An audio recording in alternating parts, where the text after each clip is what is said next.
Kommuri gold buyers తాకట్లో ఉన్న బంగారం విడిపించి ఆ రోజు మార్కెట్ రేటు కట్టి మిగిలిన డబ్బు మీకే ఇస్తారు. Contact number 9247538993. తెలంగాణ రాష్ట్ర గీతం రాసిన అందశ్రీ అన్నతో మీరు చాలా ప్రయాణించారు. అంతర్జాతీయంగా అనేక ప్రదేశాలకు ఆయన్ను తీసుకెళ్లారు. ఆయన ప్రత్యేకత ఏమిటి? మీకు ఆయనతో అనుబంధం ఎట్లా ఏర్పడింది? అందశ్రీ గారిని తెలంగాణ ప్రవాసీ దివస్ నల్లగొండలో చేస్తున్నాం సార్. తెలంగాణ ప్రవాసీ దివస్ కార్యక్రమానికి అందశ్రీ గారిని, టంకసాల అశోక్ గారిని, మట్టిమంచి మారంగారావు గారిని, జయశంకర్ సార్ని ఆ కార్యక్రమానికి తీసుకురావాల్సిందిగా నాకు నాకు నాకు ప్రాజెక్ట్ ఇచ్చి నా బాధ్యతలపై చెప్పిండ్రు. సో మార్నింగ్ 5 గంటలకు లేచిన చక్కగా అందశ్రీ గారి ఇంటికి పోయినా నేను లాలాగూడలో. ఇప్పుడు సార్ ఎక్కడైతే చనిపోయారు ఎవరికి అప్పుడే లేచిండు, తయారవుతున్నాడు అన్నట్టు. ఆ పరిస్థితి అదంతా చూసిన తర్వాత నాకు కొద్దిగా మనసు కష్టం అనిపించింది. ఇంత పెద్ద మహాకవి, ఇంత రాష్ట్రానికి రాష్ట్రగీతం అందించిన ఒక గొప్ప కవి ఇలాంటి పరిస్థితులు ఉన్నాడా అని అనిపించింది. అప్పుడేం అనలేదు. తర్వాత అందశ్రీని తీసుకొని నల్లగొండ పోయినాం. పోతున్న ప్రయాణంలో తను అడిగినాడు. అప్పటికే నది మీద ఆయన స్టార్ట్ చేసిండు. నది మీద ప్రయాణము, నదుల గురించి. నది కూడా తను ఎత్తుకోవడానికి కారణం మరి మీరు చూస్తున్నారో లేదో, తనకేందనంటే గంగా అని ఒక సినిమా తీసిండు సార్. అందులో అన్ని పాటలు తానే రాసిండు. అన్ని నంది అవార్డులు వచ్చినాయి. పాము పడగపై ఒదిగిన పాదముద్రలు ఎవరు చిత్రగారు వాడి రాశారు. అట్లా చాలా సినిమాలల్లో గంగా సినిమాని, ఒక గంగా అనే సినిమాని ఎత్తుకుంటే నాకు ఇంత పెద్ద పేరు వచ్చింది, ఒక ఇంత చిన్న ఇల్లు వచ్చిందే. అదే మొత్తము ప్రపంచంలో నదులన్నింటినీ కూడా ఎత్తుకుంటే నేను ఎక్కడికి వెళ్ళిపోతాను, నా జీవితమే మారిపోతుంది కదా అని ఎప్పుడు అంటుండేది. నది నడిచిపోతున్నదమ్మా, నన్ను నా వరై రమ్మన్నదమ్మా, పాదాలు లేకున్నా పయనం ఎప్పుడు ఆగదని తను చాలాసార్లు రాసుకున్నా నాతో ఎప్పుడు చెప్తుండేది అన్నట్టు. నది లోక నిధి అని చెప్తుండేది. అయితే అందశ్రీ అన్న 11లో అడిగింది నన్ను ఒకటి, నానయ్య అంటున్నాను ఎప్పుడు, నానయ్య నాకు బ్రెజిల్ పోవాలి, అమెజాన్ చూడాలి మనం అన్నాడు. అమెజాన్ ఎక్కడుందో తెలియదు. సరే అన్న చూసాము. ఫస్ట్ అది ప్రవాసీ కార్యక్రమం పూర్తి చేసుకున్నాం, వచ్చినాం.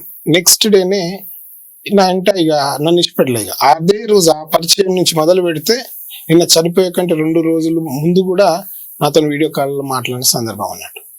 అయితే తను నది మీద ప్రయాణం కోసం అమెరికాకు వచ్చినప్పుడు బ్రెజిల్ వీసా రాలేదు. రాకపోతే నా పర్సనల్ అఫిడవిట్, నా బ్యాంక్ స్టేట్మెంట్లు ఇచ్చి వీసా ఇప్పించిన బ్రెజిల్కు తీసుకొని 23 రోజులు బ్రెజిల్లో ఉన్నాం. అలా 10 రోజులు అమెజాన్ నది మీదనే ఉన్నాం. ఆ నది మీద ఏంటంటే పెద్ద షిప్లకి వెళ్ళి చిన్న షిప్లో పోతాము. ఆ చిన్న షిప్లో చిన్న ప్లేస్లన్నీ కూడా తిప్పుకుంటూ వస్తారు. అక్కడే నది మీదనే పడుకోవడం అదంతా. తర్వాత నది ఎక్కడైతే మొదలైందో అక్కడి నుంచి నది ఎక్కడైతే సముద్రంలో కలిసిందో అక్కడ వరకు పోవాలని కోరుకున్నాడు. నేను కాదన్నా కానీ నన్ను ఇబ్బంది పెట్టి తీసుకుపోయిన తర్వాత అది బెలీమ్ అనే ప్లేస్ అన్నాడు. బెలీమ్ అక్కడ ఏంటంటే అమెజాన్ నది బెలీమ్ అనే ప్లేస్ లో ఎక్కడైతే సముద్రంలో కలుస్తుందో, అమెజాన్ పేరు ఉండి అర్జెంటీనాలో మొదలవుతుంది సార్. మొదలయ్యి 2 నదులుగా వచ్చి 2 బ్లాక్ అండ్ వైట్ ఇట్లా వచ్చేసి మానస్ అనే దగ్గర కలుస్తాను. 2 ఆ మానస్ నుంచి కొన్ని 100 కిలోమీటర్లు ప్రయాణం చేస్తూ 2 కలిసిపోతాయి. ఒకటే నదిగా ఒక వైపు నుంచి ఇంకా ఒడ్డుకు దాదాపు 14 మైళ్ళు 15 మైళ్ళు ఉంటుంది. ఒక సముద్రం లెక్క కనబడుతుంది సార్. ఒక సముద్రం లెక్క కనబడుతుంది అమెజాన్ నది.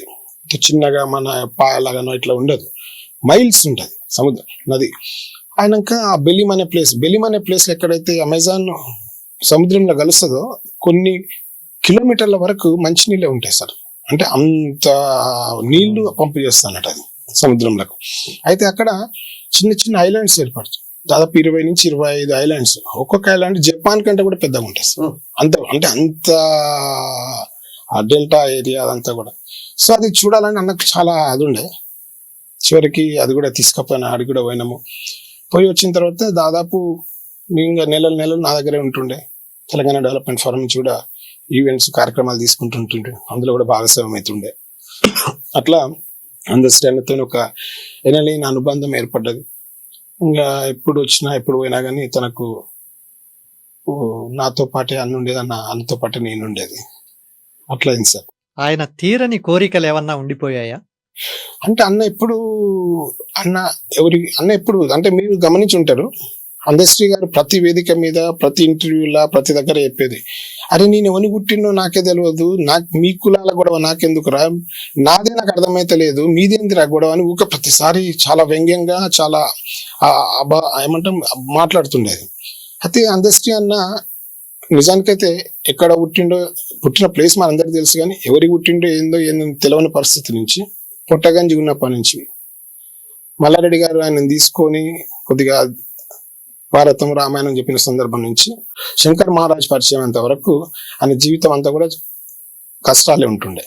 ఎప్పుడైతే శంకర్ మహారాజ్ గారు పరిచయం అయిన తర్వాత ఆయనకు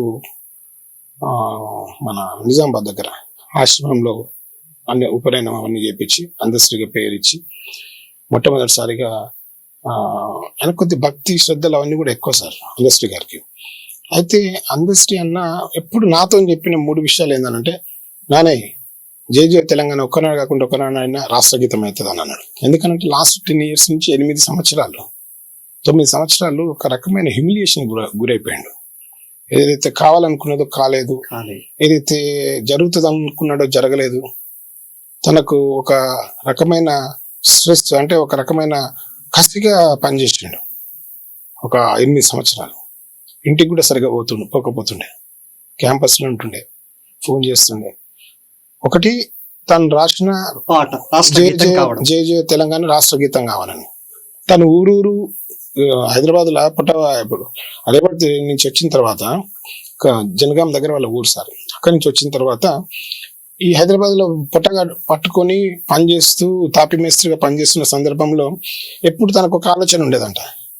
ఏంది అని అంటే, నాకు అంటూ ఒక డ్రీమ్ హౌస్, ఒక ఇల్లు కట్టుకోవాలి మంచిది హైదరాబాద్ లో, ఈ హైదరాబాద్ మహానగరంలో నాకంటూ ఒక ఇల్లు ఉండాలి నా జీవితంలో అని అనుకున్నాడు. అది సగం కంప్లీట్ అయినట్టున్నది.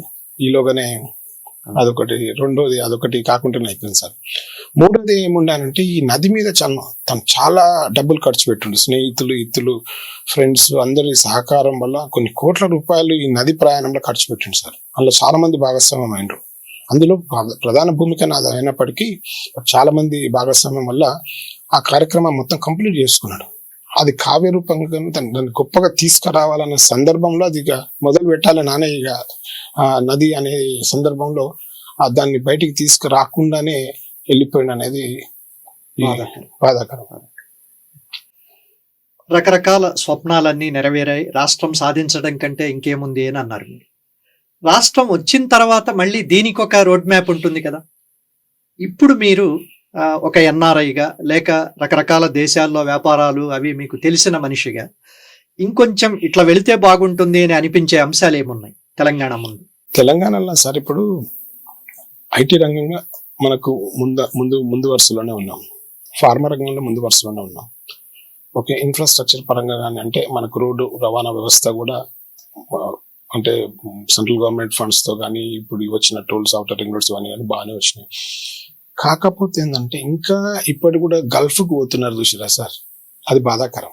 ఇప్పటికి కూడా ఇండియాకి వెళ్ళి అమెరికా నుంచి కానీ వేరే దేశాలకు వెళ్ళి వెనకకు వస్తే స్థిరపడడానికి ఇబ్బందికరమైన పరిస్థితి ఉంటుంది. అట్లా ఉండొద్దు సార్. ఎందుకనంటే తన మాతృభూమి, తన జన్మభూమి ఎక్కడైతే పుట్టిండో వెనకకు వస్తే ఈ హ్యాస్ టు ఫీల్ కంఫర్టబుల్. వస్తే పోతే మనం బతకగలుగుతామనే ధైర్యం కల్పించగలగాలి సార్. ఎన్ఆర్ఐ పరంగా చెప్తున్నా. రాష్ట్ర పరంగా అంటే ఇప్పుడు మీరు రాష్ట్రంలో ఉన్నారు కనుక మీరు దిశ నిర్దేశం చేయవలసిన మీరు సార్. అప్పుడు ఆవశ్యకత ఉన్నది కనుక మనకున్న సహాయం, మనకున్న ఆలోచన, ఇక్కడున్న పరిస్థితుల్లో అప్పుడు చేయగలిగిన సార్. ఇప్పుడు మీరు నిర్ణేతలు, ఇక్కడ ఉన్న వాళ్ళకి ఏమవసరం అనేది రాష్ట్ర ప్రజలే దాన్ని నిర్ణయించుకోవాలి సార్. ఇప్పుడు మేము చెప్తాం సార్, అక్కడికి వెళ్ళి మమ్మల్ని భాగస్వామ్యం చేయడానికి కూడా ఇష్టం ఉండదు. ఎందుకనంటే అప్పుడు ఏంటంటే అప్పుడు ఎవరు లేరు, మా రూపాయి అవసరం ఉన్నది, మంచి చెడు అవసరం ఉన్నది, మా సహాయ సహకారాలు అవసరం ఉన్నాయి కనుక మమ్మల్ని గుర్తించింది సార్. ఇప్పుడు మమ్మల్ని గుర్తించవలసిన అవసరం రాష్ట్రాలకు కానీ రాష్ట్ర ప్రభుత్వాలకు కానీ నాయకులకు కానీ ఎవరికి లేదు సార్. మీరు ప్రయత్నించారా గత ప్రభుత్వంలో కానీ ఇప్పుడు కానీ? మాకు కొన్ని ఆలోచనలు ఉన్నాయి, ఎన్ఆర్ఐలుగా మేము ఇలా సహాయం. ఎవరు చెప్పనప్పుడే రాష్ట్రం కోసం పోరాడిన వాళ్ళం, ఎవరు చెప్పనప్పుడే రాష్ట్రం రావాలని కోరుకునే వాళ్ళం, ఎవరు ఏం చెప్పనప్పుడే రాష్ట్రం గొప్పగా ఉండాలి, అందులో మా కుటుంబాలను కూడా గొప్పగా బతకాలని కోరుకునే వాళ్ళం. ఇప్పుడు ఎందుకు ఉండదు సార్? అనుమతించారా మిమ్మల్ని? కొన్ని సందర్భాలు అనుమతించారు, కొన్ని సందర్భాల్లో వీలు కాలేదు. కొన్నిసార్లు నిరుత్సాహానికి గురైనాం, కొన్నిసార్లు ప్రెస్ మీట్ కూడా పెట్టినాం.